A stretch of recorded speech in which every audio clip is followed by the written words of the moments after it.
One, two, one, two, three, four.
My name is Gareth Green. I'm a wheelchair tennis player and I'm trying to qualify for Rio 2016 Paralympics.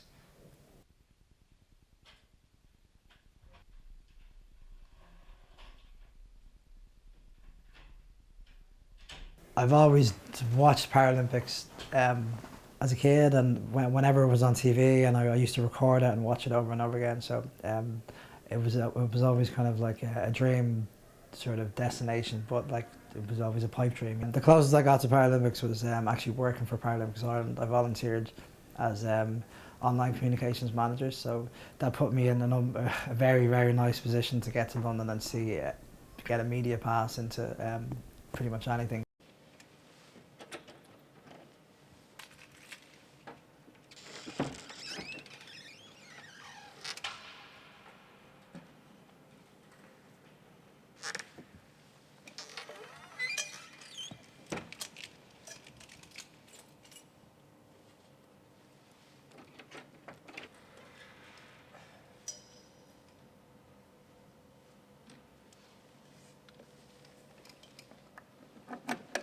I couldn't believe that this stage was this big for sport for people with like disabilities, like and how serious it was and how professional and how seriously it was being taken, and the media and filmed, and like TV cameras everywhere and the security, and it was like it was like it's I suppose in its true its form, it was parallel. It was like the Paralympics. It was just like the Olympics, you know, which is what it's meant to be like. So I had people telling me, this is going to change you, and you know, make sure you enjoy every minute of it, and you kind of like, I never paid it the attention it deserved, like, but it's only when you get there when you realise how big it is, like. So I mean, I've been around disability all my life, so I'm disabled from birth, so you think you've seen it. Well, I thought I'd seen everything, or I thought I'd seen a lot, but when you go to Paralympics, it's at another level. It's just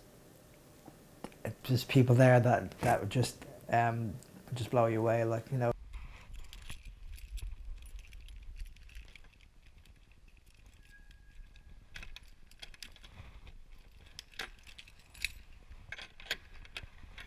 When I came back from London, I had talked to so many people in London, like just people I'd met on the Irish team, and other volunteers, and loads of other people, like, and that made my decision very, very clear that I really wanted to go for tennis. But I guess the biggest thing was was when my older coach Justin, he rang me. I'd come back literally. I was only about 2 weeks back from London. Justin rang me and said he'd been watching wheelchair tennis at London 2012, and he said I think you could do it. Like, he said, the gap's not that big. He said it might appear to be big now, but he said if you work really hard, he said, I think it's possible. Like, so. I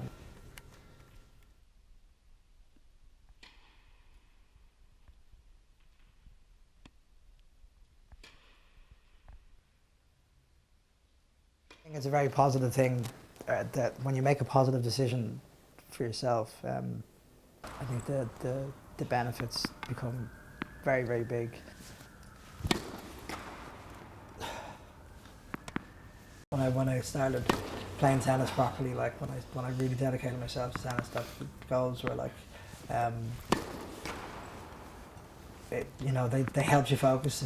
If you have one big massive goal, like say for example Rio, it's not good to focus on that alone. You have to kind of break it down into smaller bits and pieces. So it's happened to me like that. I wasn't winning for a while, and then I kept going, and then all of a sudden I start winning a couple, and then that turned into more, and then you plateau for a while, and then you go up on a level, and then you stop winning again, and it's just like a staircase. It just keeps going up and up and up. I'm always looking for that next opportunity to do better again. So I mean, even in drills, I'll happily do 2 hours constantly doing the same thing over and over and over, because I like the idea of the next time. If I made a mistake, okay, then the next time, the next ball. So yeah, I don't know whether that's optimism or not, but I just know I can get so much better. I can feel it. Like I can, if I stick with it, then definitely, like, I'll get there. It's not a question of when, if. I think it's just a question of when. I see an awful lot of players playing that look bored playing. That doesn't work for me. Like, maybe they're not bored, but to me they look like they're just going through the motions, and they're great players. And I'm saying, why? I've been wondering why are they so unhappy on court or whatever. Oh. It's a nice. I say it's her to be on. It's like it's a nice scene. It's like there's clicks and all that, like with anything, but like all the guys and girls are really, really nice, really friendly. But you still have to see people an awful lot. So yeah, like I mean, on court it just changes, but when they're off court, then it's back to normal.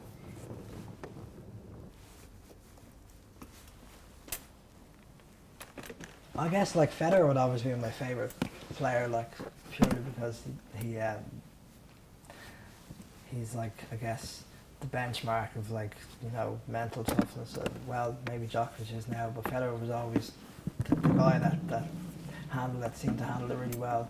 In wheelchair tennis, I'd look up to like the likes of Shingo Kaneda and Stefan Olsen, and now there's newer players like Joachim Gerard, and I'd like to hit like, and I'd watch for I don't know them very well like or anything like that, but I'm really impressed by their capabilities and what they can do and stuff. So when I first saw wheelchair tennis myself, when I went to a tournament, I didn't know how to serve properly, so I copied everything from watching other players.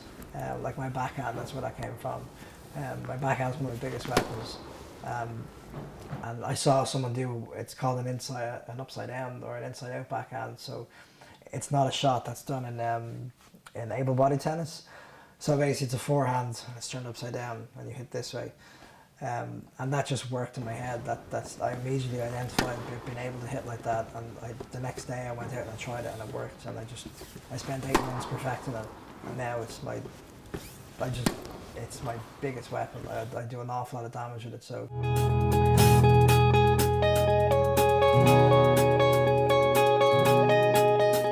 I'm a graphic designer and a graphic and web designer, and that's where I work there. I designed that logo though, that's my claim to fame. I have one sister, and she's 1.5 years older than me. She actually played tennis when she was younger, which I was very jealous of, because she was doing Kit Kat summer camps and I couldn't play because obviously back then like there was unheard of for wheelchair tennis, and funny enough I never put the wheelchair and tennis together. If I'd ever tried to play tennis, it was always sitting on the ground, which is ridiculous. Like, so people would have to hit to me, you know, which defeated the purpose of tennis. So, but yeah, no, and I always I have a picture of me. I think I was about 7, serving, sitting on the ground, trying to serve. Like, and I used to I wrecked my mum's rackets. She had lovely Wilson wooden rackets, and I used to serve stones, everything, balls, anything I got my hands on over the back garden wall. So I'd say I'm pretty easygoing, I'm pretty positive, really determined. That's one thing I do know about myself, is that when I've made a decision, when I want to get something, I'll pretty much do anything I have to do to get it. Like, and it doesn't really matter what that is. I'll just keep sort of, you know, and that's why I think it suits tennis so well, is because it's, you know, every point is another chance to turn around. It's just, I don't know where it comes from. It's just like maybe my mom is very strong at that. I think I learned an awful lot about her from her, like to be like, you know, internally strong, and maybe it comes from being disabled as well, like having to feel like I've, you know, having to work a bit harder to do this, you know, it doesn't, to do the same stuff, like, you know, so everything was, I had to do everything a little bit extra than able-bodied people. So if I wanted to play football, I couldn't, so I had to go on goal, and I sort of adapted it that way. Or if I wanted a bike, I'd use stabilizers for a bit longer, or if I wanted a skateboard, I couldn't, so I used my hands, you know. So it was all that little sort of thinking out a little bit outside the box, and changing it to suit me, like, so I've never been afraid of that aspect of things. So I think that's why when I play tennis, like, I'm always looking to improve. And I mean, I remember having a chat with Paul Stewart for nearly 3/4 of an hour after a match on what I could be doing to improve, and he was brilliant. And Stefan Olsen as well, I remember I played him, and again, he was very helpful afterwards, like, to give me advice on, you know, on the returns for his serve, you know. So it was pretty decent of him to be helping me with that, you know. So yeah, no, there's an awful lot more, you know, rather than just physical ability. And well, everyone is like constantly asking, you know, how's tennis going, and that seems to be the term. How's that tennis going? So and like everyone asks, so it's like it gets. I find myself repeating myself an awful lot, you know. But like, you know, but yeah, no, they're all really interested, and like, you know, they're always asking and stuff, like, so no, I think they think it's really cool. I think it's, I don't think they expected me to go this far, not because I couldn't do it or anything, but just I don't think they didn't think I like tennis this much. I think they know how much training I do, and they respect that an awful lot. Like, and my mom, like, would be just like, she's overwhelmed as it is. Like, she worries about me an awful lot. Like, and every time I tell her, I have a habit of texting my mom or my sister every time I land somewhere, and my mom sometimes doesn't even know I've taken off in the first place. So like, she's just a mom. Like, she's just like, she worries an awful lot, and I've put her through an awful lot as well. Like, by not just with tennis, but like I was falling out of trees and stuff, and, you know, when I was a kid, and just doing all sorts of things, you know, like being a part, like, and in fairness, like, she never told me not to do anything, well, apart from the dangerous stuff, but like, she never stopped me, you know, which is brilliant, because if she had stopped me, then it was wrapping me up in cotton wool and saying, you know, oh, I shouldn't be doing this and I shouldn't be doing that. Like, my school tried to do that to me. My primary school said I shouldn't be on a bike and I shouldn't be on a skateboard, and, you know, and that's no, you know, there's no reason for that. Like, you know, if you fall off a bike, you fall off a bike, you know, and everyone falls off bikes, but, you know, it's the same thing. And I think you learn those lessons if you learn the lesson of don't try, and that's pretty bad as a kid, you know. So you need to kind of learn is trying and trying and trying and fail, and pick yourself back up again and keep going until you do it. I'm really lucky to have found something that I really really love, and I don't look at the training as a pain, or it's hard and physically hard, but then you get the reward from that after it because you feel great after it. It's like going to the gym and after ages, and you do a really good session, and you feel more energy after the gym than you did before, so like the rewards are out there. It's just how you look at them. And I always think like the thing that really gets me out of bed is, I guess, the fact that if I didn't make it, or if for some reason, when I look back at it in whatever amount of time and say, did I do everything that I could have done? And there's obviously mornings you don't want to go, and some mornings you don't, and that's fine. But it's very easy to fall into a pattern of not going, I'll skip it, I'll do it the next day, and then so there's. I guess when I look back on it, and I'll say, is this because I didn't get out of bed, those for a week or something, or then I'll be really angry with myself, So I kind of say, well, if I don't want that to happen, then I have to get up. And then I guess the other thing is, there's always someone you hear these quotes all the time saying this, while you're sleeping, your competition's practicing, So that's always that gives me motivation as well.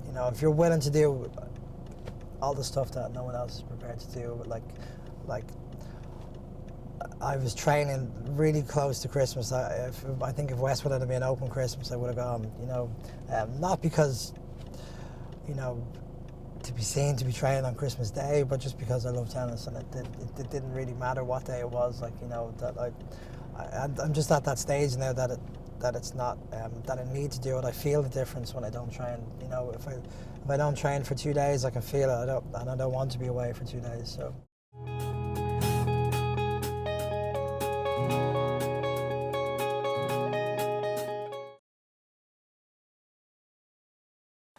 I was giving up a full-time job and going part-time and moving away for a while to going to Portugal for a few months to train. That was giving up an apartment. There's a lot of stuff that I gave up, and for Lindsay as well. She came with me and she gave up stuff. I really really hope that he makes it. I've seen how other athletes train, and I see how Gareth trains, and he definitely deserves it. He is extremely determined. I can always kind of see the positive side to everything, and even though there's plenty of disappointments along the way, that just happens with competition and when you're at high level sport, elite sport. But the drive that he has to really succeed at this, everything's going into it. So yeah, he has a strong character, and you do need that to be an elite athlete. Obviously, I met Lindsay at London as well, so that was a big, massive change in my life, and obviously the best one.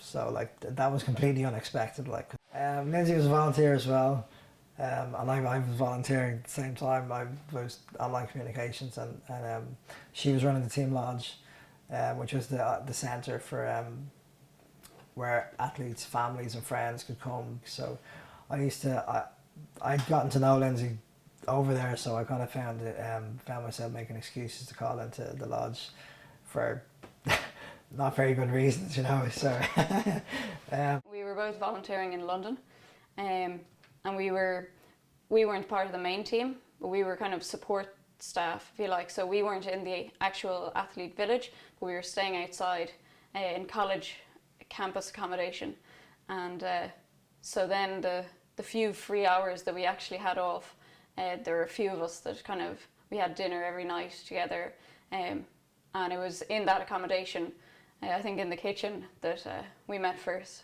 So it'd be very different if I was on my own. I don't know what it'd be like, to be honest, because I don't. She's 100% supportive, and she's always there for me, and I can't imagine doing it without her. So it wouldn't be the same. So. Since we met in 2012 and he decided to go on this journey, I've just been amazed at the progress that he's made, all the dedication. It's phenomenal. I think he trains kind of the same amount as a professional athlete does, but then he has to work part-time as well to help him along this journey. But so far, he really has been doing it pretty much on his own.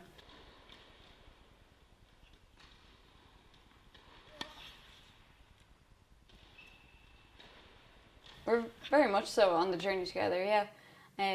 We haven't actually kind of talked about, you know, Tokyo 2020 or beyond. Again, I suppose it's, firstly, we'll see if Rio becomes a reality. And then I know he's not going to stop. He loves tennis, and I'd never asked him to stop either. But it does come down to kind of the financial things, you know, whether just kind of life, you know, has to also happen beyond tennis. So things like saving for a house or things like that that'll eventually come will need to be talked about at some stage, just not at the moment. He found Natasha, who has, I've noticed a massive difference since he started working with her. She's been a really positive influence on him. Yeah, she's made a huge difference. She's like I saw a big explosion in performance since the summer 2015, just after the end of the summer, and that's when I started working with her. So it's no coincidence that she's the reason that's happened. Like she just kind of like focused me really well and put all the pieces together for me, basically. So she was I guess like the first person that started teaching me tactics properly, like, and she just helped me sort of realize how good I was, you know, trusting myself as well. There's loads of stuff. It's like, you know, she's really kind of rounded off my game. She's made me become like more complete player. Okay. I never worked with the wheelchair before, but when I met Garrett, I thought that his determination, his willpower, his desire to learn and improve were just bursting out of him. And I thought, wow, he is special. And I want to share my knowledge to help him with his career. So off we went. And so far, it's been an incredible journey. And I feel very privileged to be part of it. I personally believe that good players play tennis like chess. And this is how Garrett plays now. Well, not all the time, but most of it. Oh no. Garrett has every stroke under his belt. He has topspin, he has slice, he can volley, he can hit a drop shot. His serve is a big weapon. As a junior, Garrett played basketball. That means his chair skills are incredible. But we still worked on his movement, and now he can do things around the court that will take your breath away, thinking, how on earth this guy can get to that ball. Garrett started the year 2015 ranked 368 in the world. He's now top 100 player. So his current rank is 95, which for any athlete is absolutely incredible jump in such a short period of time. I'd like to see him improving and developing as a player. For me, this is more important than ranking, because it's a journey that counts, not the destination. Although I would love to see an Irish flag flying on a tennis stadium in Rio.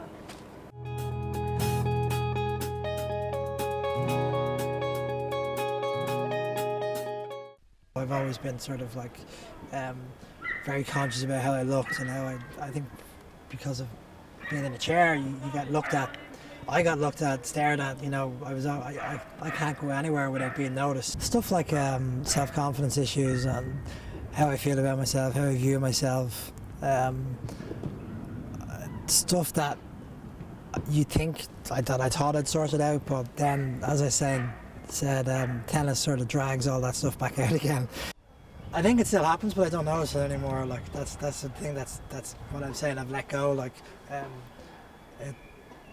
you just become, I suppose, more comfortable with yourself, and because I've had to deal with all that kind of stuff of, like, you play a big match and there's crowds watching, and if you make a mistake, everyone's watching. So you kind of have to forget about all that and let it happen and just let it go. So I basically kind of realised that it didn't matter if people were watching, it didn't matter if nobody was watching, that doesn't have any power over me.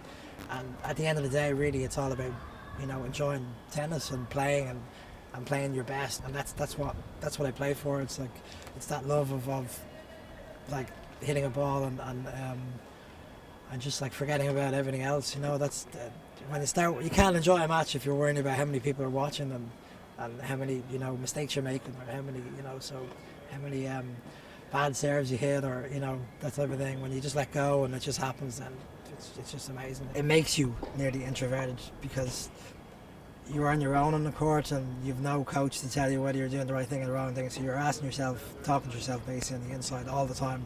So, and a lot of players talk to themselves out loud as well. Like I do it, and I would never have done that in any other sporting situation until tennis. And like, you literally start shouting. I've seen some people just go screaming, shouting, you know, and then there's other people who don't say anything. Well, if you're feeling good, then I have to say, for me, like, I don't have an awful lot of inner monologue. I do get emotional. Like, I mean, again, there's nothing like winning a match that you've fought hard for. Like when you've, you know, if you win the first set and then you lose the second set badly, and then it's a fight for the third set. Like I remember when I've won matches like that, like, the feeling is unbelievable. It's like I've never felt that good about something before. And I've played an awful lot of sports, like other sports, and it's never gotten that good for me to be that feeling.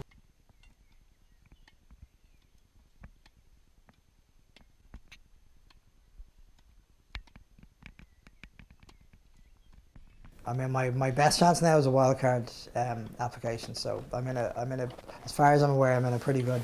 I tick an awful lot of boxes and stuff like that. So, you know, I don't know what the qualification process is for that, for a wildcard. But if I was to get it, I don't even know what I'd do. Like it would change my life, definitely. Again, I think to actually be at a Paralympics, it would be that next level of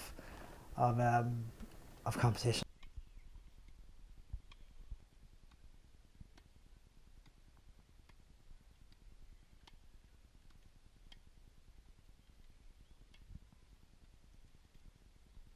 Yeah, the journey is like, it's everything. Like, it's, if you can't appreciate the match you're playing right now, then you're missing out the whole point of what you're doing. Like, you know, because that's all you'll ever have is right now. You won't have, when you get there, all those matches will be gone, and they'll be memories, all right. Like, but if you can't sort of like enjoy what's happening at that moment, then, you know, you're missing out in the big picture. Like, so.